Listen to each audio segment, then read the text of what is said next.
a Cristo Jesús. Amén. Qué bueno es Dios y qué maravilloso es el Señor, este tiempo tan hermoso en su presencia. Amén. Creo que todos lo hemos disfrutado y hemos podido sentir la presencia del Espíritu Santo de Dios en nuestras vidas, ministrándolo en cada momento. Amén. Que nosotros venimos y derramamos nuestra alma, nuestro corazón delante del Señor. Amén. Y es un tiempo invaluable, es un tiempo de armonía, de comunión, no solo con los santos del Señor, sino también en comunión con el Espíritu de Dios. Amén. Qué bueno es Dios. Se me ha encomendado, ¿verdad?, que podamos compartir la bendita palabra del Señor bajo este tema, que es el valor de un alma. Amén. El valor de un alma. Hoy que ya pues es el penúltimo domingo que estamos pues también en ayuno, ¿verdad? Y es una bendición también poder y un honor compartir la palabra de Dios. Yo sé que hemos orado, pero ahí nomás donde está, cierre sus ojos y vamos a orar para que sea el Señor quien tome el control. Señor y Dios Todopoderoso, gracias, Señor, por este tiempo que hemos estado, Dios mío, en tu presencia. Hemos estado orando, derramando nuestra vida. Ya por la mañana, Señor, estuvimos alabándote, adorándote, exaltándote, Señor, proclamando, Dios mío, tus grandezas, tus maravillas, Señor. Gracias porque también nos hablaste a través del Espíritu Santo, utilizando a nuestra hermana Leonor, Dios mío, con esa poderosa palabra, Dios. Y en este momento, Señor, estamos reunidos, Padre bendito, para poder aprender más de ti, para poder inclinar nuestro oído a tus palabras, a tus enseñanzas. Te pedimos, Espíritu Santo de Dios, que tomes el control y que seas tú hablándonos en esta hermosa tarde. En el nombre de Jesús, gracias te damos. Amén y amén. Gloria al Señor, amén. Qué bueno y maravilloso es nuestro Dios. Sí, bajo este tema, el valor de un alma, amén. Y como aquí pues los que estamos somos líderes, ¿verdad? Somos del cuerpo de ancianos, amén. Y como nos decía nuestro pastor, que tengamos personas a nuestro cargo es muy importante, ¿verdad? Porque somos líderes. Y como introducción a lo que es el valor de un alma, pues antes del valor tenemos que saber primero qué es un alma o qué es el alma, amén. Y debido a que nuestro Dios pues es un Dios, le llamamos, ¿verdad?, la Trinidad de Dios, el Padre, el Hijo, el Espíritu Santo, y nosotros somos hechos también a imagen y semejanza de Dios, dice la palabra, amén. Y también somos tripartitos, tenemos cuerpo, alma, espíritu. Nuestro Dios es Dios Padre, Dios Hijo, Dios Espíritu Santo. Nosotros, como somos hechos a imagen y semejanza de Él, amén, somos cuerpo, alma y espíritu, amén. Así lo declara 1 de Tesalonicenses 5:23, amén. Pero el versículo que quiero que leamos es 1 de Corintios 15:45, es donde se da la primera declaración de lo que fue el primer alma, amén. Dice 1 Corintios 15:45, así también está escrito, fue hecho el primer hombre, Adán, alma viviente. Amén. Ahí al primer ser humano creado, ahí el Señor le entregó su alma y le llamó Adán, el primer hombre, alma viviente. Amén. ¿Y cuáles son las características del alma? Pues ahí están nuestras emociones, ahí están nuestros sentimientos, ahí está nuestra mente. Dios quiere que le amemos con toda nuestra alma, es decir, con todas nuestras emociones, con todo nuestro sentimiento y todo cuanto nosotros somos. Después de que ya sabemos lo que es el alma, ahora, ¿quién es el dueño de las almas? Bueno, aquí se me adelantó el pastor, ¿verdad? El dueño de las almas, Ezequiel 18:4. El Señor dice: he aquí, todas las almas son mías. Dios es el dueño de todas las almas. Ahora, siendo Dios el dueño de cada alma, ¿hay algún mandamiento de parte de Dios para las almas? Amén. Sí que lo hay. Mateo 22:37. Ahí está el mandamiento para las almas. Dice: y amarás al Señor tu Dios con todo tu corazón y con toda tu alma y con toda tu mente. Amén. Esto aquí ya no es si quiero. Es un mandamiento de parte del Señor, que le amemos aún con nuestra alma. Muchas personas o muchos amigos que no están cerca de los caminos del Señor sacan esta frase: yo amo a Dios a mi manera. Pero qué fea esa manera de amar, que no le buscamos, no oramos, no nos congregamos. No, Dios no manda a que le amemos como nosotros, a nuestra manera. Dios manda aquí en su palabra cómo tenemos que amarle. Amén. Y Él dice que le amemos con todo nuestro corazón, con toda nuestra alma y con toda nuestra mente. En otros evangelios dice también: y con todas tus fuerzas. Aleluya. Ese es el mensaje, el mandamiento de Dios con respecto a nuestras almas, porque cada uno de nosotros tiene un alma y Dios demanda que le amemos con toda nuestra alma. Amén. No solo nosotros, sino también los que están afuera tienen un alma, y también el Señor demanda de ellos que le amen con toda el alma. Amén. Pero como hay algunas personas, ¿verdad?, que no siguen mandamientos del Señor, ¿qué puede suceder a nuestra alma si no cumplimos este mandamiento? Es otra pregunta. Estamos viendo primero qué es el alma, ¿verdad?, y las características. Pero ¿qué puede suceder con un alma que no cumple el mandamiento que Dios está ordenando? Mateo 10:28 dice: y no temáis a los que matan el cuerpo, mas el alma no la pueden matar. Temed más bien a aquel que puede destruir el alma y el cuerpo en el infierno. ¿Qué dice? Puede ser destruida entonces en el infierno. ¿Por quién?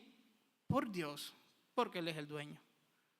Ese es no acatar el mandamiento de Dios a nuestra alma. Y sí suena fuerte, sí suena fuerte, pero es que por eso estamos aquí, porque queremos evitar que esto pase a las almas. Entonces, ¿cuál es el deseo de Dios para nuestras almas? ¿Cuál es el deseo de Dios para nuestras almas? Jeremías 6:16. Yo sé que se sabe este versículo, cuando el Señor dice: preguntad por las sendas antiguas, ¿cuál es el buen camino? Y andad por ellos. El Señor nos dice: pregunten por las sendas antiguas, pregunten cuál es el buen camino. Y como resultado, ¿qué vamos a obtener? Hallaréis descanso para vuestra alma. Hallaréis descanso para vuestra alma. Ese es el deseo del Señor, que nosotros hallemos el descanso para nuestra alma cuando nos conducimos por el buen camino. Amén. Y el buen camino es Cristo Jesús, porque es el único camino seguro que nos lleva al Padre, a la vida eterna. Entonces, si yo camino por el buen camino que es Cristo Jesús, yo voy a hallar descanso para mi alma. Amén. Esas son algunas características de lo que es un alma. Pero como el tema es ¿cuál es el valor de un alma? Ahora que ya sabemos un poco de lo que es el alma, vamos a hacernos la pregunta: ¿cuál es el precio? ¿Cuál es el valor de su alma? ¿Cuál es el valor de mi alma? ¿Qué costo tiene mi alma? Amén. Vamos a leer un versículo. Isaías 55:3. Isaías 55:3 nos va a dar una introducción un poquito breve. ¿Cuál es el valor de un alma? Mire, dice: inclinad vuestro oído y venid a mí. Oíd y vivirá vuestra alma. Y haré con vosotros pacto eterno, las misericordias firmes a David. Aquí el profeta Isaías está dando un consejo: que inclinemos nuestro oído, que vengamos al Señor, y con esto nuestra alma va a vivir. Y se nos adelanta un poquito y nos dice: haré con vosotros pacto eterno. Recordemos cuál es el pacto eterno. El pacto eterno lo vamos a leer ahorita, Mateo 26:28, y aquí está la respuesta textual y literal de lo que es el valor de un alma. Mateo 26:28 dice así, del pacto que nos hablaba Isaías. Dice la palabra: porque esto es mi sangre del nuevo pacto, que por muchos es derramada para remisión de los pecados. Esto lo dijo el Señor Jesucristo. Entonces, ¿cuál es el valor de un alma? Es cada gota de la sangre de Cristo derramada en la cruz del Calvario. El precio de mi alma, el valor de mi alma ya lo pagó el Señor, y es cada gota de la sangre de Cristo que fue derramada en la cruz del Calvario. Y el Señor, siendo consciente de esto, por eso decía: este es el nuevo pacto, y por muchos es derramada mi sangre. Por muchos, si ahí está incluido usted, aquí estoy incluido yo. Y el profeta Isaías decía de que este nuevo pacto iba a traer descanso para nuestra alma también. Iba a traer descanso. Y los que hemos caminado y nos hemos acercado al Señor para caminar por este buen camino que decía el profeta, hemos hallado el descanso de nuestras almas en el Señor. Hemos encontrado tiempos de bonanza. Hemos encontrado el perdón de pecados. Hemos encontrado la remisión de nuestros pecados. Y hemos encontrado el descanso a través del Espíritu Santo, que es el consolador de la iglesia. Y el Señor Jesucristo, sabiendo cuál es el precio de cada una de las almas, es donde ahora comenzó a demostrar cuál es el cuidado que tenemos que tener de eso tan valioso. Si yo sé que mi alma es tan valiosa, que tiene el precio de la sangre de Cristo, yo tengo que cuidar las almas, ya no solo la mía, sino las que están bajo mi dirección, digamos. Las que están bajo mi dirección, o las que yo estoy dirigiendo, o incluso las que están afuera todavía. Y yo quiero que solo hacerlo en 3 partes. El Señor Jesucristo nos dio ejemplo cómo cuidar las almas. La iglesia primitiva dio el ejemplo cómo cuidar y buscar las almas. Y voy a finalizar también cómo la iglesia hoy en día también debe cuidar las almas.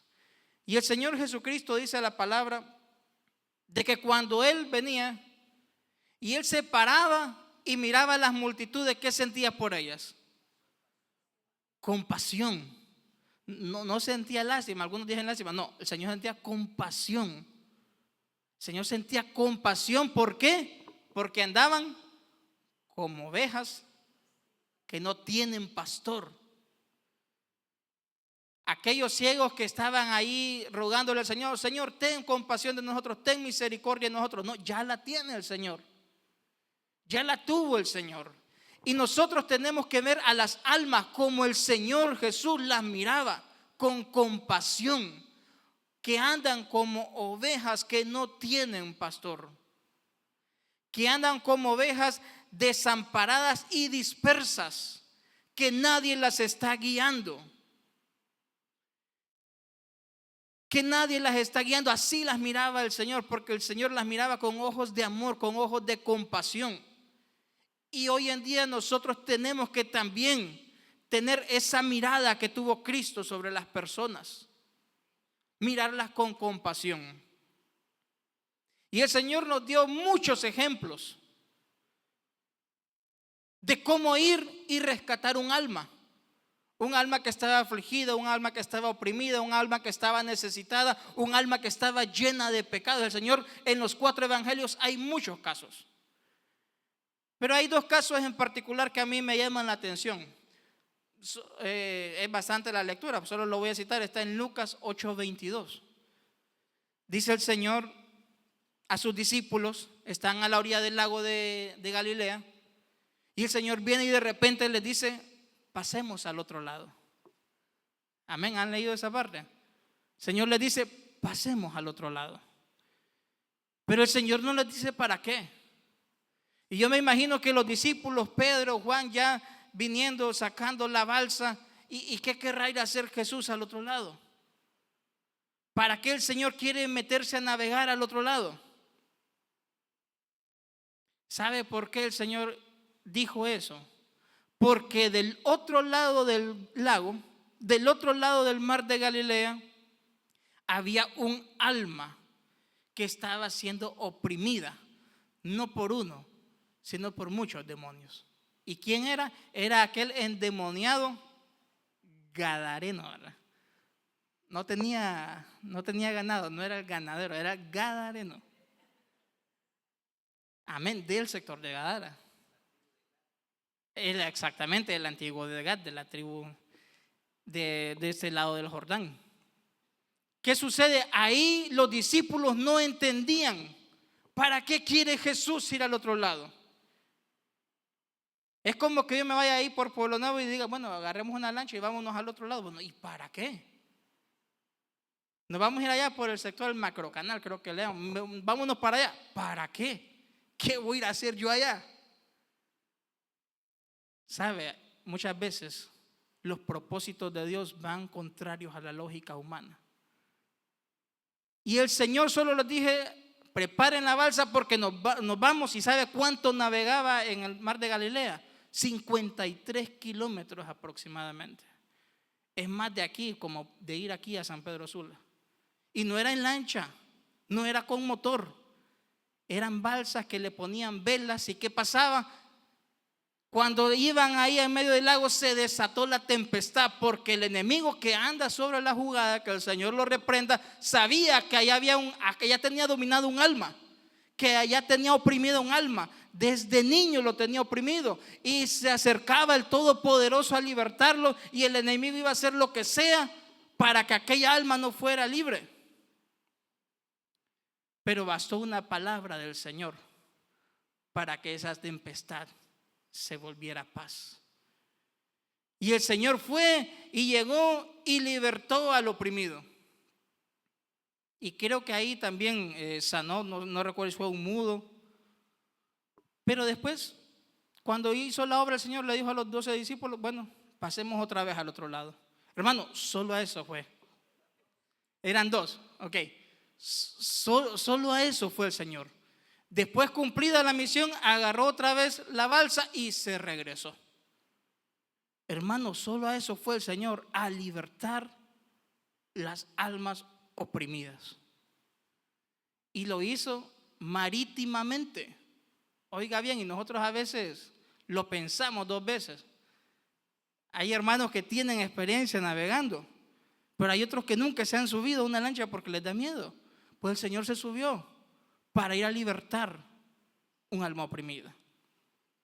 Después de eso, ahí por Mateo 15, el Señor viene y también dice la palabra de que al Señor le gustaba caminar.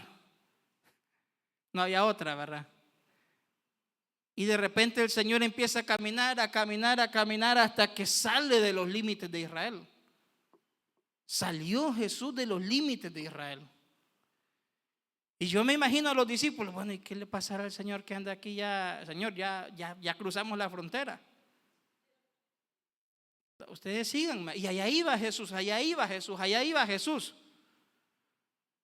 ¿Pero por qué? Porque había una niña, dice la palabra, que estaba siendo también oprimida por un demonio. Y vino aquella mujer cananea y le rogó al Señor, usted se sabe la historia, Señor, aún los perrillos comen de la mesa que cae del pan que le dan a los hijos. Y el Señor, mujer, grande es tu fe, ve y se haga como tú quieres. Hermano, Jesús salió de los límites de Israel. Los que les gusta ir a las naciones, inspírense en este pasaje. Salió de los límites porque había también allá afuera un alma que estaba siendo oprimida y necesitaba ser liberada por el Señor. Y aproximadamente caminó otros 43 kilómetros el Señor, porque el Señor sabía el valor de un alma. El Señor sabía el precio que tiene esa alma, y el Señor caminó y navegó porque quería hacerles libres. Y los discípulos que andaban con el Señor, mire, estaban tomando nota, porque después a ellos les iba a tocar hacer lo mismo. Amén. Ahora miremos cómo la iglesia primitiva conoció el valor de las almas. Amén. Estuvo maravillosa la enseñanza de hoy, la verdad. Yo estaba preocupado, la hermana Leonor me va a tocar el tema, digo. Amén. ¿Qué pasó? El valor de las almas. Cuando el apóstol Pablo le dijo a Bernabé, que en una ocasión también lo compartimos, Bernabé, iniciemos el evangelismo del mundo. ¡Qué privilegio!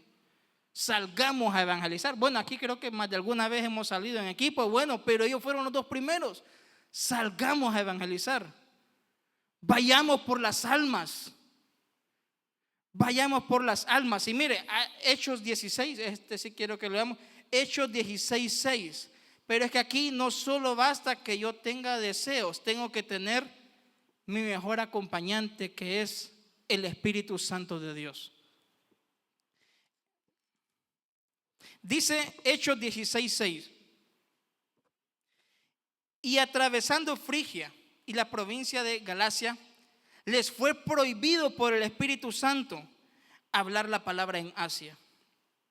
Y cuando llegaron a Misia, intentaron ir a Bitinia, pero el Espíritu no se los permitió. Y pasando junto a Misia, descendieron a Troas. Amén. Ahí vamos a hacer algo. ¿Por qué? Se cree algunas, no es de que Dios hace excepción de personas, de que en Asia iba a ir el apóstol Pedro a predicar y por eso no se le permitió, pero la Biblia no dice textualmente cuál fue el motivo. Pero por el siguiente versículo podemos saber por qué. Y dice el versículo 9: y se le mostró a Pablo una visión de noche. Un varón macedonio estaba en pie rogándole y diciendo: pasa a Macedonia y ayúdanos. Cuando nosotros tenemos el amor por las almas, no puedo caminar únicamente por intuición humana, donde yo voy a ir a predicar. O sea, el Espíritu Santo de Dios nos tiene que dirigir para poder saber dónde vamos a llevar la bendita palabra de Dios. La red en ese momento no era para tirarla para Asia. Macedonia era la primera ciudad para tirar el evangelio a Europa y de Europa llevarlo a todo el mundo. Y a mí me impacta esta visión que Pablo tenía aquí Asia, él quería ir a Asia, pero no, el Señor quería ir a Europa, que fueran a Europa. Pero el problema es que hoy en día hay muchos que no quieren ir ni a Asia ni a Europa. A ningún lado quieren ir. Y el apóstol quería ir a los dos, pero el Señor le dijo, bueno, vas a ir a Europa. Pero hay muchos que no quieren ir a ninguno de los dos y ese es un problema. Ese es un problema. No es que ya fui y se me cerraron las puertas. No es que Dios quiere que vaya a otro lugar donde hay alguien que está necesitando la palabra de Dios.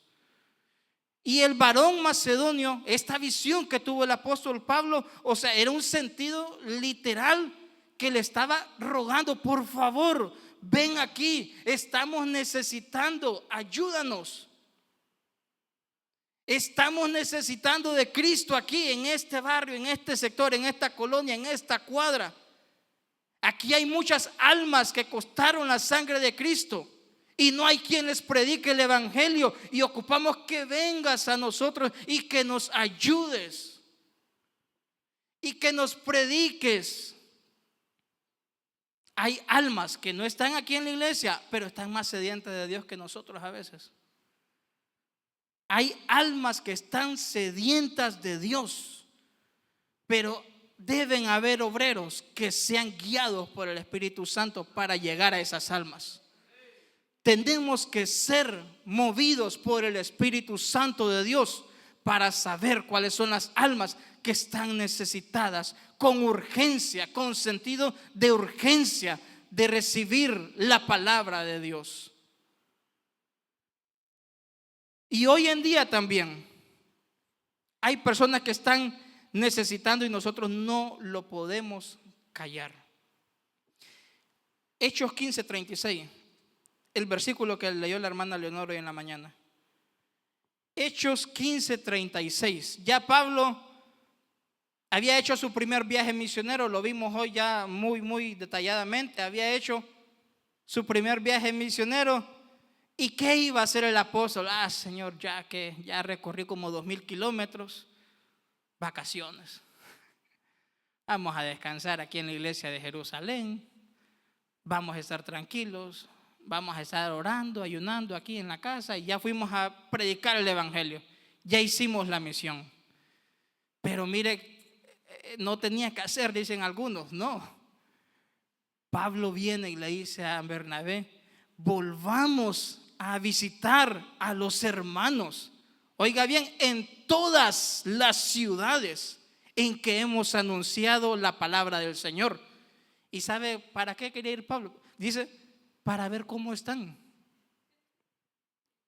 Para ver cómo están. Y mire, hoy en día, y como los predicadores decimos, me cae a mí primero. Hoy en día hay un conformismo por ir a predicar una vez. No, es que yo a esa casa fui hace 3 años a predicar, no quieren nada con el Señor. O ya fui allá, ya oré, ya le hice un culto, pero no veo que arranca. Ahí que se entiende, yo ya cumplí con el Señor. Mira, a mí estas palabras de Pablo dice, vayamos otra vez a ver los hermanos cómo están. Hermano, y no era en la misma ciudad. No era en la misma ciudad. No era que voy a ir ahorita a las 10 de la mañana a hacer una visita de doctor. No, Pablo no se conformaba con sentarse y escribirles una carta guiada por el Espíritu Santo para que la iglesia la recibiera, viniera a la iglesia, la leyera y le responda al apóstol Pablo, y la carta vuelve otra vez con una respuesta a Pablo. Ese no era el seguimiento que Pablo quería darle a la iglesia. Y ese es el seguimiento que nosotros no tenemos que darle también, porque no funciona por WhatsApp esto. No le voy a mandar un WhatsApp para preguntarle cómo está y que después él me responda. No le voy a hacer solo una llamada, hermano. Tenemos que ir a ver cómo están las almas que ya hemos ganado para Cristo. A Pablo no le gustaba esto de las cartas, pues él quería ir a ver personalmente cómo estaban. Nosotros no podemos confiar, no, es que no me lee el mensaje. ¿Será que cambió de número? ¿Será que cambió de número? Y es cierto, hay personas que no la vemos durante años físicamente, pero allá cada 3 meses un mensaje. Y son almas que han costado la sangre de Cristo. Son almas que han costado la sangre de Cristo. Y Pablo dice, vamos para ver cómo están. Pablo, por amor a las almas, en su primer viaje recorrió, oiga bien, por mar y por tierra. Ya ven cómo hizo el Señor, ¿verdad? Recorrió por mar, el mar Mediterráneo, para los que les gusta la geografía, los mapitas verdes que están ahí en las partes de atrás de la Biblia. Recorrió por mar y recorrió por tierra aproximadamente 2,000 kilómetros en su primer viaje misionero, por amor a las almas. Y Cristo había dicho, esta señal seguirán a los míos, ¿verdad? No, textualmente no me acuerdo, pero es mayores cosas que mí, a los que creen, mayores cosas que mí harán. El Señor 53 kilómetros navegó ahí en el mar de Galilea. Pablo más de 2,000 kilómetros solo en su primer viaje misionero. Y a lo largo de su primer, segundo, tercer viaje misionero y su viaje final a Roma, el apóstol recorrió más de 14,000 kilómetros por amor a las almas. Pablo no era alguien de que se quedaba ahí y bueno, vamos a invitarlos y que vengan al culto. No, Pablo iba y los buscaba porque él sabía el valor que tiene un alma. Eran hombres que estaban apasionados por buscar las almas para el Señor. Ahora, si a usted lo tiene impresionado la cuestión de las distancias que recorrió Pablo, no es tanto la distancia lo que debe impresionar. Porque sabe, Pablo cuando le dijo a Bernabé, vamos a ver cómo están los hermanos, ¿sabe qué le había pasado en el primer viaje? En el primer viaje lo habían resistido, lo habían perseguido y lo habían expulsado los judíos. Lo habían descolgado también allá por el muro de Damasco. También lo habían, dice la palabra, Pablo venía de ser apedreado por la multitud. Después lo arrastraron y después lo dejaron como muerto. Y Pablo le dice a Bernabé, vayamos otra vez a ver cómo están los hermanos. Eso solo lo puede hacer el Espíritu Santo de Dios. Pablo, venís de ser apedreado, quiero volver. Quiero volver porque quiero ver cómo están las almas del Señor. Y en medio de esas dificultades es donde se ve la gloria de Dios. Porque cuando Pablo fue apedreado y fue dado por muerto, fue como se expuso hace unos días aquí por el hermano Ben. Ahí fue donde el Señor, bueno, no está textualmente, pero se cree que ahí fue donde Pablo tuvo aquella visión que fue trasladado al tercer cielo. En medio de esa dificultad. A eso es lo que quería volver el apóstol Pablo. Pero pesaba más el amor por las almas. Y bueno, y para no hacerle largo el cuento, en su segundo, tercer y cuarto viaje misionero, el apóstol Pablo fue encarcelado. 5 veces azotado con 39 latigazos. 3 veces azotado con varas. Amén. Y como decía, he estado en peligro de muerte. He tenido naufragios en el mar. He estado en peligro de ríos, en peligro de judíos y gentiles. Dice, peligros en la ciudad, peligros en el desierto, peligros en el mar, peligros de falsos maestros, de falsos hermanos, en fatiga, en desvelo, en hambre, en sed, en ayunos, en frío, en desnudez.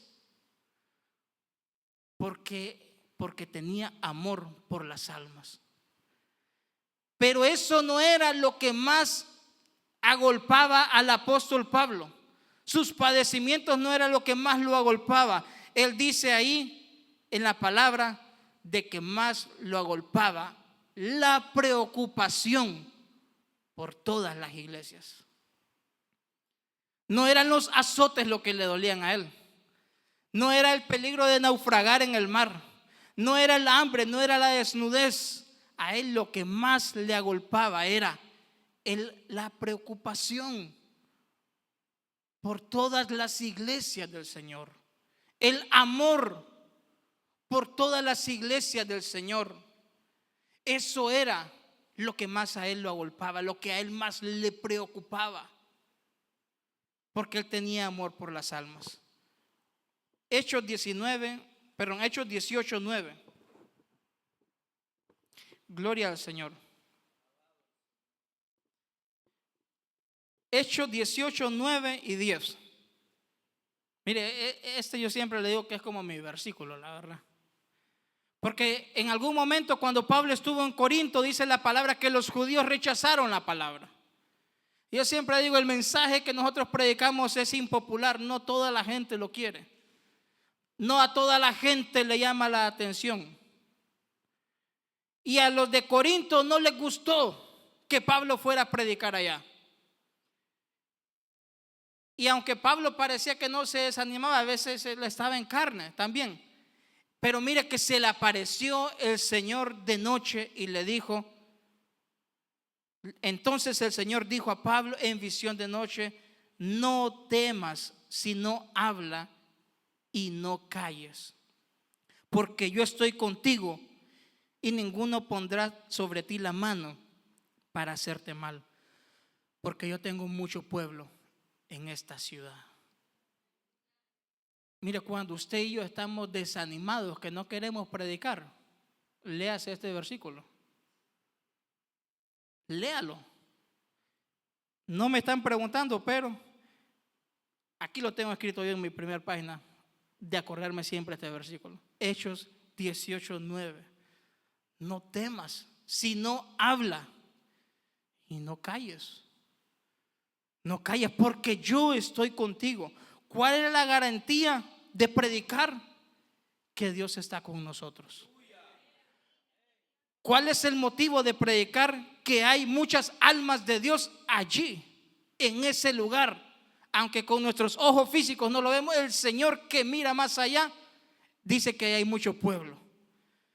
¿Cuál es el resultado de predicar? Que el Señor va añadiendo cada día a la iglesia aquellos que han de ser salvos. ¿Y qué pasa si rechazan el evangelio? Pues rechazar el evangelio es actuar contra uno mismo. Y el incrédulo no hace a nadie tanto mal, sino a sí mismo. Donde el Espíritu Santo de Dios nos manda, ahí tenemos que ir a predicar, porque mucho pueblo tiene el Señor en ese lugar. Amén. Pero hoy en día la iglesia, y con esto quiero que nos quedemos, la iglesia ya no salimos muchas veces a que en este sector del hemisferio occidental no nos van a apedrear, no vamos a pasar esto o lo otro. Pero hoy en día el evangelismo, muchas veces, ya que estamos para grupos de crecimiento, son evangelismos personales. Son evangelismos personales. Y hay un evangelismo en San Juan capítulo 1, del versículo 43 al 51, nos habla de cómo el Señor comenzó a tratar también personalmente. Y esto lo vemos en Instagram, ¿verdad? Las entrevistas personales que el Señor tuvo con personas. Y hay un varón, se lo voy a relatar, dice la palabra que San Juan capítulo 1 del 43 en adelante, que el Señor vino y se encontró a Felipe. Y le dijo a Felipe: sígueme. Y Felipe no cuestionó al Señor, lo siguió. Así como usted y yo, mire, no cuestionamos o lo seguimos al Señor. Pero Felipe vino y fue a buscar, dice la palabra, a Natanael. Y le fue a decir: Natanael, deja de leer ya la ley. Ese que está escrito, que estás leyendo ahí, ya lo encontramos. Aquí está con nosotros. ¿Sabe? Los mejores evangelistas muchas veces son los nuevos convertidos. Los mejores evangelistas son los nuevos convertidos. Proverbios 11:30 dice: el que gana almas es sabio. El que gana almas es sabio.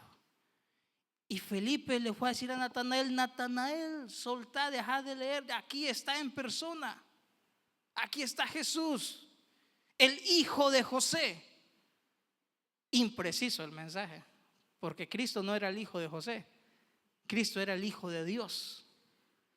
Pero las palabras causaron tal impacto, y es donde vemos cumplido que el reino de Dios no consiste en palabras, sino en poder de Dios.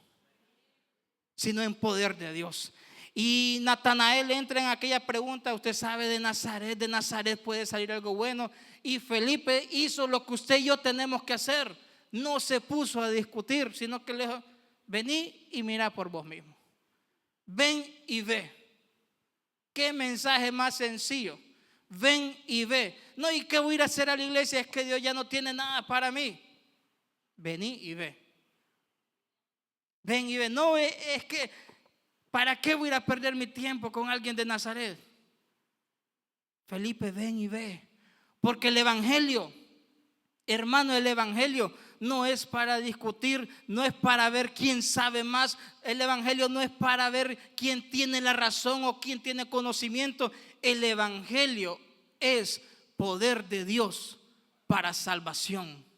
El evangelio es poder de Dios para restauración. El evangelio es poder de Dios para perdonar los pecados. El evangelio es poder de Dios para libertar al oprimido, para libertar al cautivo, para traer sanidad al enfermo, para traer consuelo al que está triste, para traer paz a aquel que está afligido, para predicar el año agradable del Señor. Ese es el evangelio. Y a veces es necesario nosotros tener los principios básicos del evangelismo. Está en el discipulado 1, en la carpeta 1, la lección 6, el día 4. Ahí búsquenlo. Ahí están los 7 principios básicos de cómo evangelizar. Dios es justo, ¿verdad? El hombre está separado de Dios por su pecado. Dios envió a su Hijo Jesucristo, con cita bíblica y todo. Búsquelo en la carpeta 1, la lección 6, el día 4. Ese es el evangelio. Ahora sucede algo maravilloso. Dice la palabra que vino Natanael y fue, aceptó la invitación. Y estando con Cristo, oiga bien que esto solo era de uno y uno. Acercándose a Cristo, Jesús le dijo: he aquí un verdadero israelita en quien no hay engaño. Santo Dios, ¿de dónde me conoces? Bueno, usted se sabe la historia de antes que Felipe te llamara, cuando estabas debajo de la higuera, te vi. El ojo de Jehová está sobre toda persona. Y Natanael no quedó de otras, se postró: Señor, tú eres el Cristo, el Hijo del Dios viviente. Y yo me pregunté muchas veces durante toda mi vida, ¿qué impacto tuvo en la vida de Natanael estas palabras? Y 1 Corintios 14, 24. Este versículo sí quiero que lo leamos. 1 Corintios, estamos para la iglesia hoy en día. 14, 24. Mire cómo dice el apóstol a la iglesia, para que vea usted qué es lo que le pasó a Natanael y entienda por qué Natanael dio tal confesión. 1 Corintios 14, 24. Pero si todos profetizan y entra algún incrédulo o indocto, por todos es convencido, por todos es juzgado. Oiga bien, lo oculto de su corazón se hace manifiesto. Y así, postrándose sobre el rostro, adorará a Dios. El incrédulo adorará a Dios, declarando que verdaderamente Dios está entre vosotros. Cuando una persona queda al descubierto delante de Dios, cuando solo yo y mi corazón sé mis pensamientos, cuando Felipe sabía que solo él estaba debajo de la higuera,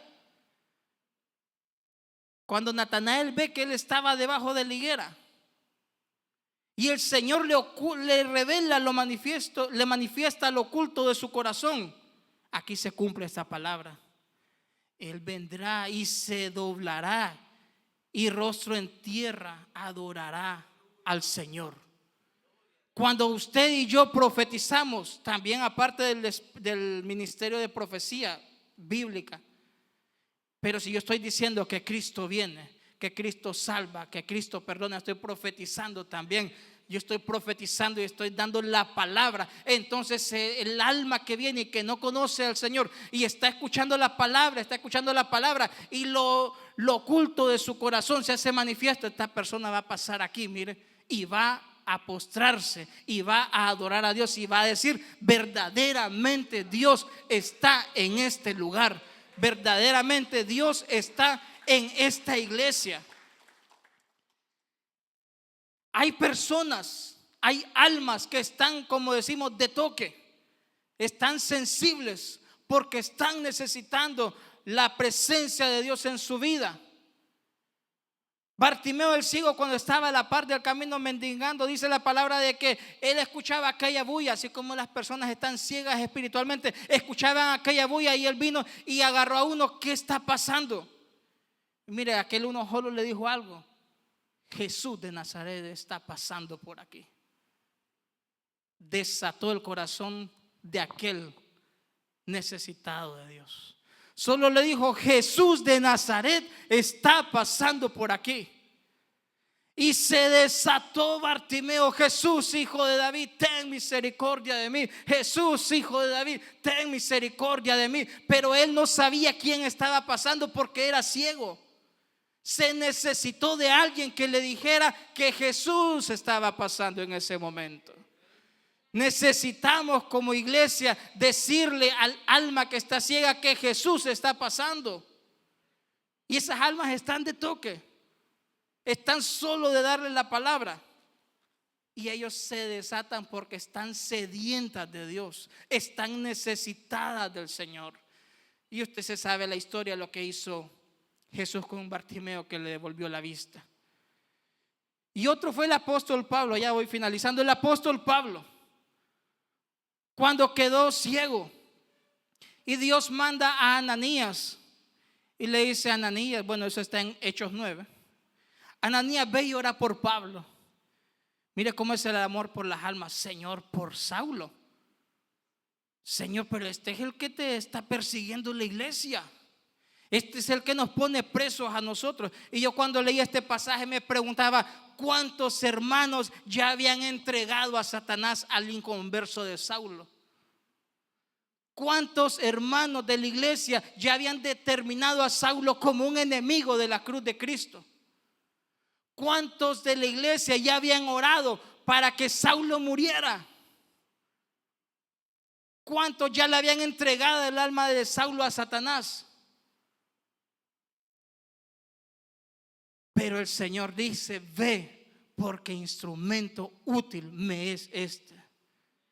Instrumento útil me será esa alma. Nosotros no estamos para entregar a nadie ni para mandar a nadie al infierno. A eso no nos ha mandado el Señor.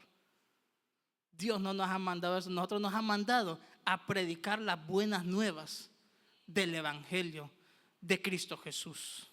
A eso nos ha mandado el Señor. Y el apóstol Pablo, ahora el apóstol Pablo, en 1 Corintios 15 es el último caso que les voy a exponer. 1 Corintios 5, perdón. Dice la palabra que el apóstol Pablo viene y le escribe a la iglesia, a esa iglesia así, la misma, donde habían dones, donde habían lenguas, donde había profecía, donde incluso tenían que profetizar uno por uno porque estaba en gran abundancia de dones. Y el apóstol Pablo viene y le dice: bueno, ciertamente se escucha entre vosotros que hay fornicación, y tal es el pecado que ni aún entre los gentiles se ha escuchado. Porque es bien que grave. Si no lo he leído, 1 Corintios 5. Pablo actúa como un atalaya de Dios. Pablo no permite que el que era justo vuelva atrás. Porque Pablo le dice, ¿verdad? Bueno, el tal se ha entregado a Satanás, que se vaya a la disciplina, a fin de que se salve en el día del Señor. La disciplina de Dios, el único propósito es la restauración del alma de aquel que ha caído. Y el Señor nos había dicho ya: tú, hijo de hombre, si vieres el justo que retrocediere y no fueres y no le amonestares, él morirá por su pecado, pero su sangre demandaré de tu persona. Pero si tú fueres, dice, eso está en Ezequiel 3, 20, 21, si tú fueres y les amonestares y el justo volviere otra vez a mí, él salvará su alma y tú habrás también librado tu alma. O sea, somos atalayas del Señor. Y tenemos que decirle al impío: arrepiéntete, porque si no vas a perecer. Y si no le decimos nosotros y muere, su sangre demanda de nosotros. Por lo que Pablo no hubiera venido, dicen algunos, pero bueno, pero ya se los dije. Pero Pablo viene y le dicen: saquen a ese perverso de ahí. Así dice Pablo: sáquenlo de ahí. Pero más tarde, en 2 Corintios capítulo 2, este versículo sí quiero que lo leamos. 2 Corintios capítulo 2, versículo 5. Mira cómo dice. La mayoría de estudiosos creen que es el mismo caso. Si es otro caso aplica también. Dice: a la misma iglesia años después. Pero si alguno me ha causado tristeza, no me la ha causado solo a mí, sino en cierto modo, por no exagerar, a todos vosotros. Ahora escucha a la persona: le basta a tal persona esta reprensión hecha por muchos. Así que, al contrario, vosotros más bien debéis perdonarle y consolarle, para que no sea consumido de demasiada tristeza. Muchos estudiosos piensan de que este hombre es el mismo que sacaron de la comunión. No está textualmente aquí, pero aplica para cualquier persona que está siendo restaurada por el Señor. ¿Qué pasa? El apóstol le dice: esta persona que está buscando restaurarse ya tiene suficiente con la culpa de su pecado, ya tiene suficiente con la consecuencia de su pecado, como para que vengan ustedes también a estarlo reprendiendo otra vez. Dice Pablo, el versículo 7: al contrario, más bien vosotros debéis perdonarlo, deben consolarlo. Y el versículo 8: por lo cual os ruego que confirméis el amor para con él. El alma que está genuinamente arrepentida y está buscando la restauración del Señor, no es si queremos, aquí está escrito, debemos perdonarlo, consolarlo y confirmar el amor para con él. Yo no sé cuál es su actuar cuando ve el alma. Aquel que hizo y deshizo, las está pagando. Las está pagando. Se le metieron los otros 7, decimos nosotros. Las está pagando, pero cuando andaba en el pecado, ahí no lloraba. Ahí no decía nada. Véanlo ahora cómo anda de humillado. Somos el único ejército que le da el tiro de gracia a sus propios soldados. Qué triste esa frase. Somos el único ejército que deja morir a sus soldados. Somos los únicos. Bueno, los que me conocen saben que yo leo bastante de cuestiones bélicas, de guerra. No pasa eso. Solo en la iglesia, y es doloroso de ver al hermano que se quiere restaurar y nosotros somos indiferentes con ellos. ¿Sabe por qué? Porque es que a usted no le costó nada. Nosotros no tenemos cicatrices de clavos en nuestras manos. Al que le costó fue al Señor.